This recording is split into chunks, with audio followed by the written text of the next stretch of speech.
عید والے دن قربانی تک روزہ رکھنا کیسا ہے؟ کیا عید والے دن قربانی تک روزہ رکھنا سنت عمل ہے؟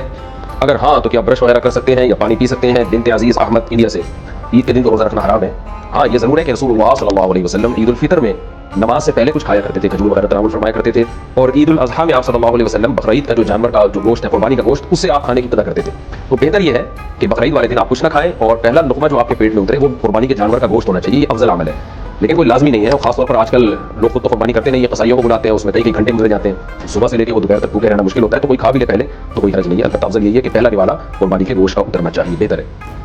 تیسرے دن قربانی ہو تو بال اور ناخن کب کاٹیں گے؟ اگر مجھے تینوں دن قربانی کرنی ہو تو میں اپنے بال اور ناخن پہلے دن قربانی کے بعد کاٹ سکتا ہوں، یا پھر ساری قربانی کرنے کے بعد تیسرے دن کاٹنا بہتر ہے۔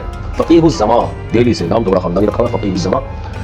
جناب فقیہ الزماں صاحب، اگر آپ نے تینوں دن کو دیکھیں، نبی صلی اللہ علیہ وسلم نے فرمایا جس نے قربانی کرنی ہو تو ذی الحجہ کا چاند نظر آنے کے بعد اسے چاہیے کہ وہ اپنے بال اور ناخن نہ کاٹے، یہ بہتر عمل ہے، سنت عمل ہے، لازم نہیں ہے، پہلی بات تو یہ۔ اور سنت بھی اس کے لیے جس کے بال اور ناخن بہت زیادہ بڑھ نہ چکے ہوں، اس کے لیے بہت زیادہ ناخن اور بال بڑھ چکے ہیں پھر تو کاٹنا واجب ہے۔